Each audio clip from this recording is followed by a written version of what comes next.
Assalamu alaikum and a very warm welcome. I am Mubeena, a student of Environmental Sciences at USPCAS-W, Mehran University, and I am honored to serve as the host for this special conversation segment during the International Conference on Water Governance and Resilience. Okay, so we have our guest, Dr. Fayyaz Memon from the University of Exeter, UK. So let's begin with our first question. Before that, our audience would like to know what are your expertise?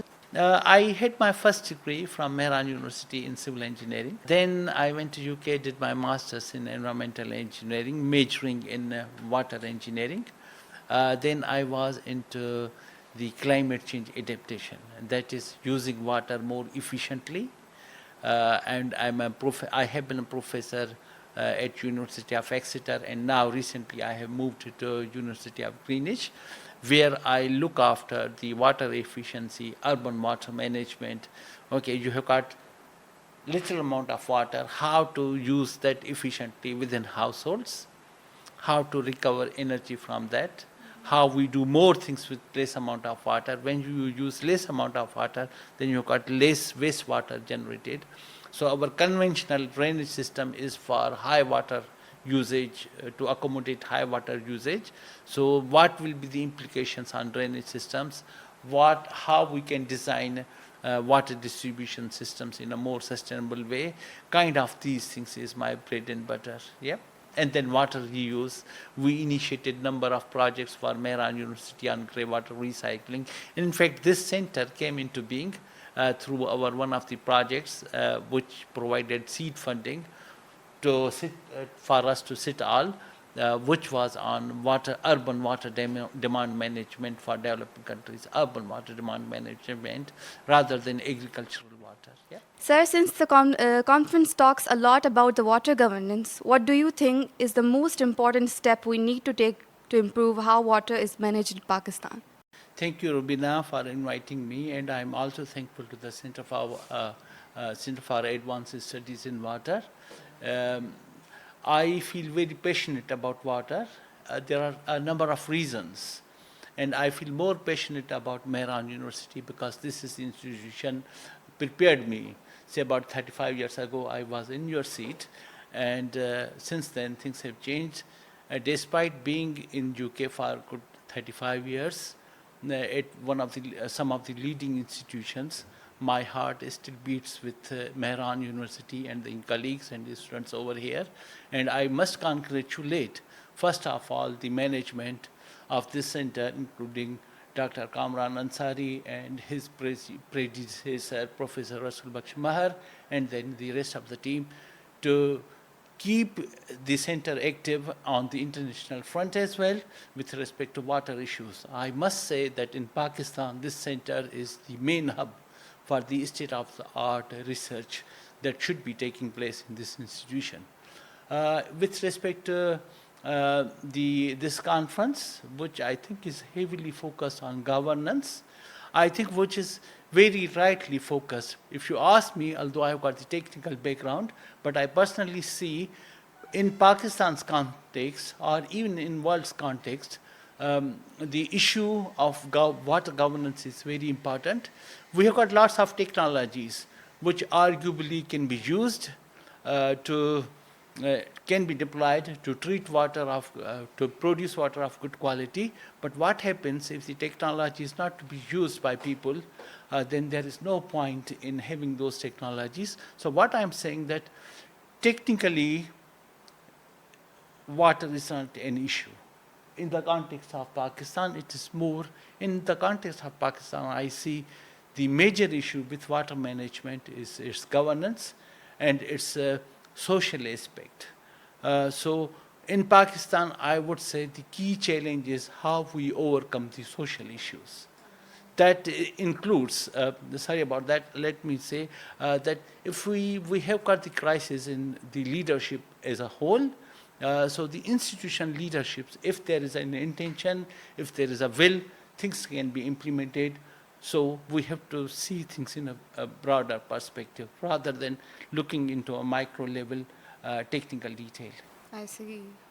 What do you think कि हमारे जो students हैं उनका क्या role हो सकता है, like in solving water problems in general? What do you think? I think the major onus and responsibility now lies on our younger generation. Uh, the performance of our generation, I would say, is quite disappointing in many ways. But there is a positive news as well. Things have been improving. Like we've got the Center for Water Systems, we've got other institutions in Pakistan as well. So we have made some contribution there. But now it's time to pass the baton to the next generation, where the huge responsibility lies, because it's our fault that we should have thought of these climate change adaptation issues, climate change related aspects well in advance, not at a very late stage. But being hopeless is going to be kind of a sin. So we have to be a bit hopeful, and I have got a high hope from our students. My message to students, I would not say the message, but I fully sympathize the challenges you guys have, but then there are opportunities. In our times, we didn't have access to information. So we were wasting lots of time to gain right kind of tools, like right kind of books, and so on and so forth. But now these are your own fingertips. So your brains should be trained directly, indirectly, to be critical. You should have a good critical analysis lens to the younger generation, not very fixated on solutions. You have to be innovative, think of solutions. There are challenges, but the way forward is that to overcome those challenges is to show good resilience. Now, what is resilience? Is the ability to pick up your pieces after failure and then restart the journey from the place you have left, and learning from those experiences and being determined. And I see this generation is far, far better than us, and then I can see in yourself as well the type of confidence you have, the type of critical angle you are trying to pursue this interview with. So I'm very helpful, but we have to work hard. I would also like to say that we should forget that opportunity knocks any door, because there is no such door. You can't wait in your offices and start waiting for someone who's going to knock a door and give you things in a plate. No, that's not going to happen. You have to go out and get them. I think that's the way forward. Be determined and never be afraid of challenges, I would like to say.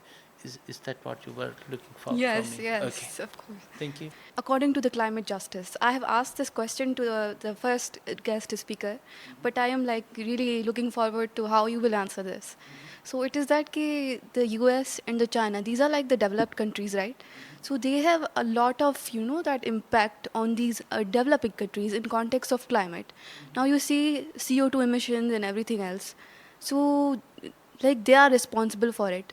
But our state, like the developing state, they are suffering. Like you can see 2022 flood and droughts and everything that we face. So do you think कि हमें climate justice मिल रहा है? बेटा, now हकीकत ये है, I would again start in English Sure, perhaps, sure. and I can. If we go into that nitty-gritty of those questions, climate justice, what are we going to achieve from it? Okay. What really matters, what we can do in our individual capacity as a community unit, this is more important. People are talking about climate mitigation, net zero, we cutting emissions and so on and so forth. I would say this is already too much late. We have to live with climate change. That comes with the climate adaptation. Okay, we have to live with floods. How we, as engineers, how we make resilient structures which can work both in when we have got floods or when we have got the droughts as well. Now, for example, there is a concept like SURS, Sustainable Urban Drainage Systems. It doesn't take too much. It's a green technology. Simply you increase the perviousness of soil, so that whenever there are floods, you make temporary storages and then get this released. So we have to adapt to the situation. We don't want to lose more time into that discussion, are we getting a justice or not justice, on a higher level, on a policy, on a governmental level, having that kind of discussion, going to the UN, etc., is going to be bit catalyst. But you have seen the fate of last co-op, many conferences. Progress has been made, but it is very tiny. Okay. The lots of governments make pledges that will do this, but only limited number of those pledges get materialized. And in the context of Pakistan, if the aid comes, etc., because of the social evils, the institutional problems, etc., that aid, that international aid comes, fizzles out, trickles out very quickly, and then the net impact is very marginal. So it's already too much late. We should be asking ourselves how we can help ourselves, like having more trees, using water efficiently, and not creating more pervious surfaces or urban areas. That is going to help to mitigate the implications of climate change. Sir, adding on this point, similar, ये कि how do we make people implement these all? Okay, I think the thing is that again it's very related with the social response. I mean, how to engage communities. Now the dilemma of our society is that people are not consulted. Where the solutions are implemented, we import solutions and deploy them without engaging with people. So we have to engage people right from day one when the project is being conceived. Okay, so the common man's wisdom has to prevail, and once and then people adapt as well. So community engagement, and especially female education, is very important. And what I would also like to say that changing habits is really difficult, especially of our age group. So we must be educating our younger generations, pupils in schools, in the younger age, where the habits are being formed. So we shall be focusing on those sections of communities where the habits are being formed. Ultimately, they will be the bearer of implications. They will be suffering more if we don't educate them at this stage, and especially females. All right. Yep. Sir, hydropowers and the solar panels and wind power, these are all the energies, they are the substitute for the CO2 emissions and all that, right? So there are a bit pros and cons for both of these. Hydropower में ये होता है कि you have to move around certain amount of people out of this state, and then for the wind power ये होता है कि when it moves, birds they are prone to. So what do you think about these? I think there is no silver bullet. Silver bullet means you have got one remedy that works for everything. You need to have a mix of everything, wherever, what context fits. Like in Pakistan, the Thata corridor, it has got huge potential for wind, and I am sure at the government scale as well, things have been happening, but the pace of happening is yet to be accelerated a lot. Like in Thar, or where we have got plenty of sun, we have got the solars. Now I was amazed when I came this time in Pakistan, the solar panels penetration into society has increased a lot. That is climate change adaptation. Okay, it's not the mitigation. When we start thinking of reducing CO2 emissions, that comes to the mitigation, meaning we have slowed down the climate change, because less CO2 emissions, less warming, and so on and so forth. Yeah. Mitigation is we have to have this twin-track approach, both adaptation and mitigation. So I think we have to try out a number of different solutions for different contexts, rather than hydropower, etc. We have to think of water efficiency as well. And then when I drove through this river Indus from Jamshoro, on the downstream is totally dried. It has got implications. We have got sea intrusion coming in. So we have to take care of those things as well. And it has to be where there is a will of the leadership, then things can happen. So having a credible, impartial leadership is a must. Only then things can start improving. Otherwise, there will be a talk, not much is going to come out. So what do you think about this center? Like, I'm really curious about this. Okay. I think the center had a very good start. Yes. And it is very promising.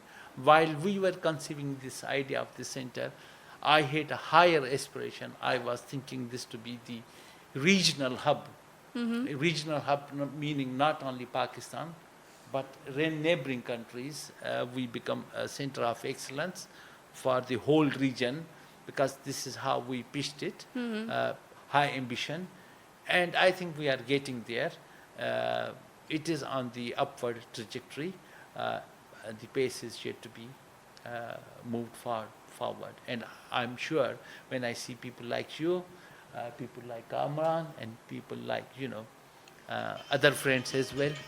So I'm quite hopeful that things are going to improve. But the pace of improvement is very much dependent on the sincerity and then the commitment of the leadership, both at the center and at the institution level. I Yeah. see. Okay. With that, we will conclude. Sure. Yes. Thank you very much and for having me, and I wish you all the best. Thank you. Thank you, sir. Thank you very much.